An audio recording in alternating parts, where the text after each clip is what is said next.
సోదర శాసనసభ్యులు, మాజీ శాసనసభ్యులు, మన పార్టీ ఇన్ఛార్జీలకి అందరూ కూడా, అదేవిధంగా జనసేన పార్టీ నాయకులకి, అదేవిధంగా ఎర్రగొండపాలెం నియోజక నలుమూలల నుంచి చేసిన తెలుగుదేశం పార్టీ కుటుంబ సభ్యులకి అందరూ కూడా నమస్కారాలు.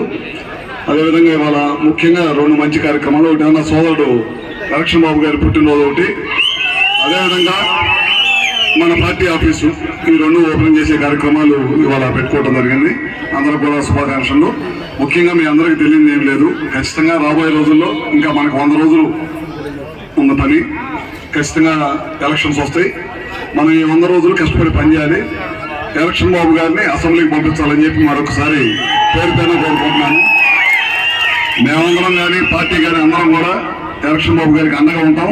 మీరు చేయాల్సిన పని కష్టపడి పనిచేయాలి. ఈ గతమైన తెలుగుదేశం పార్టీ జెండా ఎగరేయాలని కూడా మేము అందరూ తెలుతాం.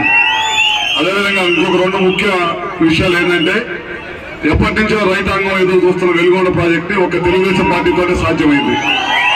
ఖచ్చితంగా తెలుగుదేశం పార్టీ అధికారంలో ఆందోళనలే 1 సంవత్సరంలోనే మేము అందరం కూడా బాబు గారి దగ్గర కూర్చొని ఎట్టి పరిస్థితుల్లో వెలుగొండ ప్రాజెక్టు పూర్తి చేపించి ఈ ప్రాంత వ్యవసాయ భూముల్ని వెలుగొండ ప్రాజెక్టు నీళ్ళ ద్వారా కల్పిస్తామని చెప్పి కూడా మేము అందరం తెలియజేస్తా ఉన్నాం.